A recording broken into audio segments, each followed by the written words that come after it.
Oi pessoal, hoje eu queria que a gente refletisse, a minha dica hoje eu vou desenvolver a partir desta frase de Freud: o homem é escravo do que diz e é dono do que cala.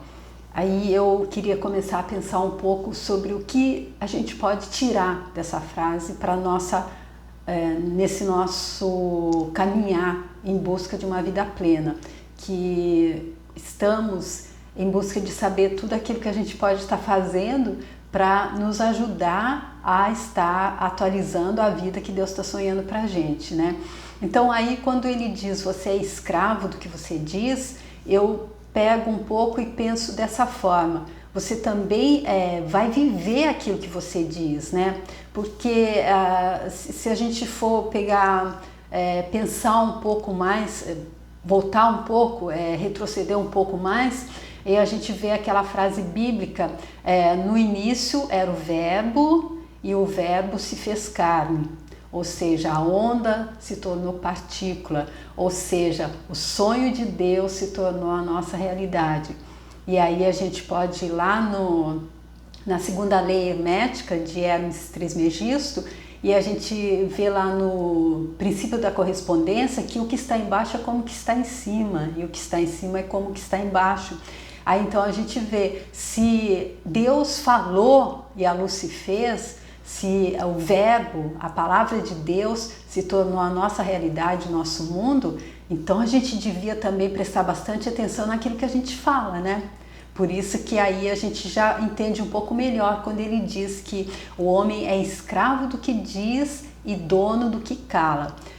E aí, nesse caso, eu gostaria de estar desenvolvendo com vocês algumas palavras que eu acredito que realmente nos levam, nos afastam dessa vida que a gente está buscando, nos afastam do caminho que nos levam à prosperidade, que nos levam a uma vida plena, que nos permite co-criar com Deus a realidade que já está, que Ele está sonhando para a gente, que já está manifestada, que basta a gente estar, então, entrando em sintonia, entrando na vibração para estar atualizando.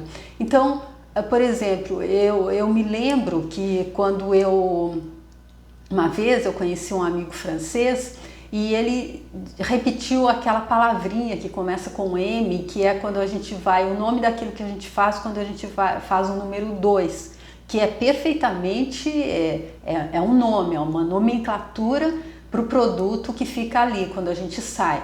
Porém, se a gente usa esse nome para toda hora, para tudo que acontece, a gente solta aquele M. E eu até achei super interessante que quando ele falou também, eu falei: uau, vocês também falam isso, e é igualzinho, só com um pouquinho de diferença de sotaque. Fiquei assim super feliz. E hoje, analisando, eu pensei: nossa, e talvez fosse por isso que eu estava criando tanta M na minha vida, né? E aí eu pensei: não, eu acho que eu vou dar uma apagada, eu vou dar uma grifada em cima desta palavra, que não seja o contexto dela, que ela, como sendo a palavra que é usada para o que é, não tem problema nenhum.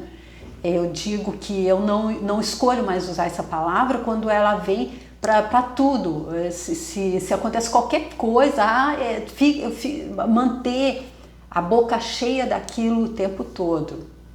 Aí eu acredito que tá criando aquilo que a gente não está querendo, está inconsciente. E para se criar a vida plena, a primeira coisa é se conscientizar. E aí eu me lembro de uma historinha que eu via, porque eu não sabia ler ainda quando eu era bem pequena. Tinha um livro em casa e eu ficava fascinada com aquele livro. E o nome do livro era Dona Resmungona. Eu não sei se era o nome do livro ou o nome da personagem, e não tinha muito texto, eram desenhos. E aí no primeiro desenho, eu não sei se era a gente também que interpretava ou se alguém leu para mim. No primeiro desenho tinha uns 2 pares de sapato assim na casa, e ela dizia: tem sapato para tudo quanto é lado nessa casa, tá cheio de sapato. E aí na próxima página, eu me lembro tão claro como se estivesse vendo agora, tinha sapato em tudo que era lugar, inclusive dentro de uma panela em cima do fogão. E eu achava super interessante, eu ria muito, mas hoje eu entendo o que queria dizer aquela história infantil. A gente coloca aquilo que a gente diz o tempo todo na nossa vida. Aparece em tudo que é lugar, aparece aquilo que a gente diz. Por isso que a gente deve ter muito cuidado, a gente deve ser responsável pelas nossas palavras. E também a gente deve ser responsável por aquilo que a gente diz com relação a nós mesmos e com relação aos outros. Com relação a nós mesmos, a gente vem bater naquela tecla de novo,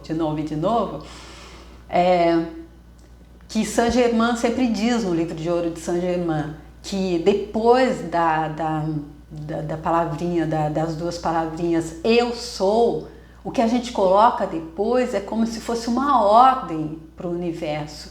Eu sou, tananana. E quantas vezes a gente ouve ou a gente mesmo diz eu sou uma coisa negativa.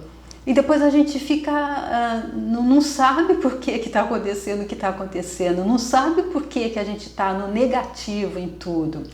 Então, a partir de agora, a dica que eu trago para vocês é a gente começar a dizer eu sou feliz, eu sou inteligente, eu sou sábia, eu sou criativa, eu sou bonita, eu sou rica, eu sou próspera, eu sou saudável, eu sou tudo que é positivo, eu sou tudo de bom, eu sou uma criação divina, eu sou o eu sou.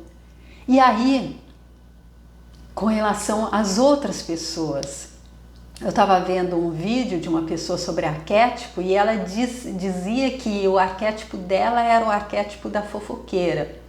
E aí eu estava ouvindo também com o professor Hélio Couto que tudo é arquétipo. Arquétipo é aquela primeira coisa que Deus fez ali para cada coisa.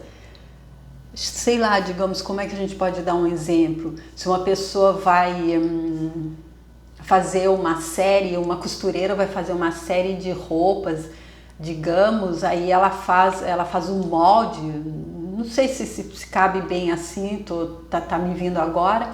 Então o arquétipo seria o protótipo daquilo que é o que tem de completo daquilo. Então, quando a gente e ele diz que todos os arquétipos são de mudança. Ou seja, se a gente é uma pessoa que é reservada, uma pessoa que tem hábitos de não ficar falando da vida do vizinho e a gente encarna o arquétipo da fofoqueira, a gente vai começar a falar da vida de todo mundo. E aí, essa pessoa dizia que ela tinha esse arquétipo, que ela teve que cair na real, ela teve que entender isso para poder desligar, para poder, como que fala? Desatualizar, para poder desconectar esse arquétipo então dela, que aí ela entendeu. E como? Se conscientizando. Eu não devo fazer para o outro aquilo que eu não quero que seja feito para mim.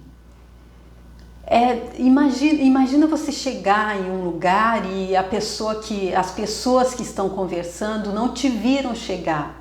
E aí você não tá forçando a escuta, porque você chegou, você tá lá, você não tá escondida, você tá próxima, e aí você ouve que estão falando de você. É uma sensação bem desagradável.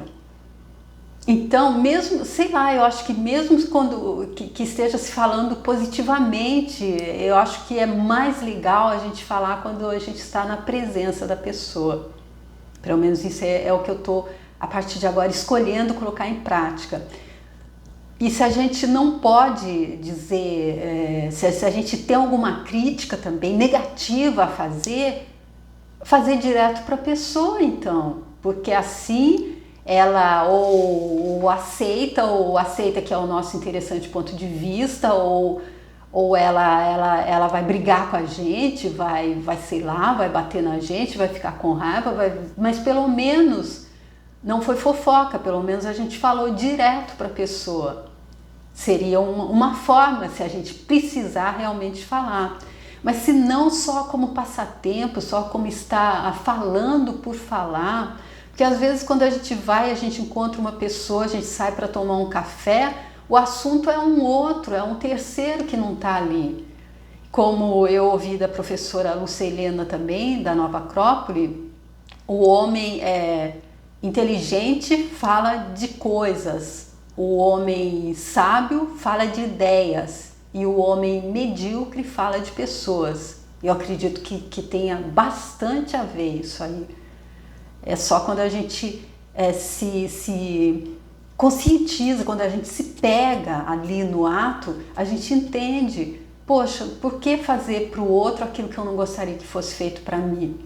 Eu já ouvi também que não deveria ser exatamente assim, que a gente não devia fazer para o outro aquilo que a gente sabe que ele não gostaria que fosse feito para ele, porque às vezes aquilo que a gente gosta para a gente, o outro não quer para ele. Mas digamos que a gente não saiba que ele não gosta daquilo. Então eu acredito que pelo menos se você tiver isso em você, eu não vou fazer para o outro aquilo que eu não gostaria que fosse feito para mim, já é um bom começo. E aí então eu também traria para vocês aqui, eu já falei em um vídeo anterior, mas para quem não viu, eu aprendi também algumas palavrinhas que, segundo eu aprendi, não são palavras que trazem, tem também alguma parte, alguma conotação negativa, como, por exemplo, quando você usa o porquê na interrogativa, as duas palavrinhas, o por separadinho, o por e o que, não a resposta junto.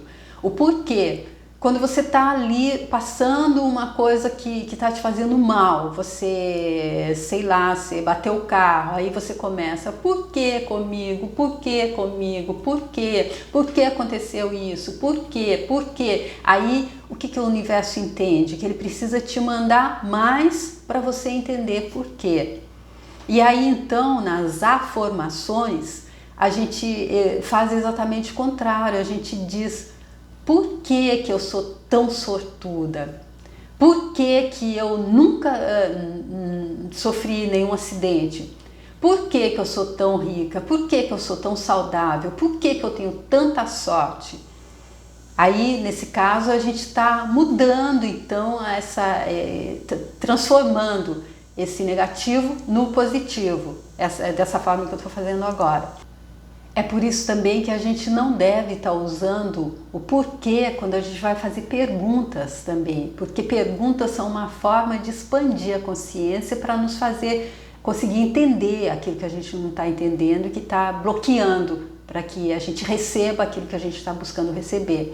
Eu tenho trabalhado muito com perguntas, por exemplo, de manhã eu sempre pergunto, como eu posso ser o melhor de mim hoje? Como seria se este fosse o melhor de todos os dias que eu já vivi em toda a minha vida? Como eu posso ser o melhor de mim em tudo e em todos? Como eu posso estar recebendo de tudo e de todos hoje? Como eu posso inspirar esta pessoa a ser o melhor dela? Como eu posso receber o melhor dessa pessoa? Ou senão, como seria se eu recebesse o melhor dessa pessoa? Como seria se eu recebesse o melhor de mim hoje? Como seria se este fosse o melhor de todos os dias que eu já vivi nessa existência? E se não, a gente deve prestar atenção também quando a gente está em um relacionamento. O que é que a gente está dizendo? O que a gente está dizendo coisas só para agradar o outro e a gente não está sentindo aquilo? Aí a gente deve pensar um pouco na nossa responsabilidade. Por exemplo, Saint-Exupéry, no livro O Pequeno Príncipe, ele diz que nós somos eternamente responsáveis por aqueles que cativamos. Então, ficar dizendo coisas que estão simplesmente saindo pela boca e não vindo do coração, num relacionamento, por exemplo, entre qualquer tipo de relacionamento, é super de muita responsabilidade. de muita responsabilidade, se a gente pensar, levando em conta essa frase dele, não é? Então, hoje, o que eu queria trazer para vocês é essa reflexão. Estou colocando essas reflexões, pensando bem nelas, refletindo bem, porque o objetivo desses vídeos, o propósito desses vídeos é trazer aqui dicas que eu esteja usando para conseguir atualizar a vida dos meus sonhos, conseguir atualizar a vida que Deus está manifestando para mim, conseguir viver uma vida plena com prosperidade e abundância em todos os setores. E é por isso que eu estou trazendo, dividindo com vocês também esse insight que eu tive através desta frase do Freud, e eu espero que tenha sido contribuição, eu espero que vocês também possam refletir a respeito e que traga também alguma forma de expansão de consciência para vocês também, tá bom? É esse o meu desejo, obrigada por terem assistido e a gente se vê no próximo vídeo. Tchau!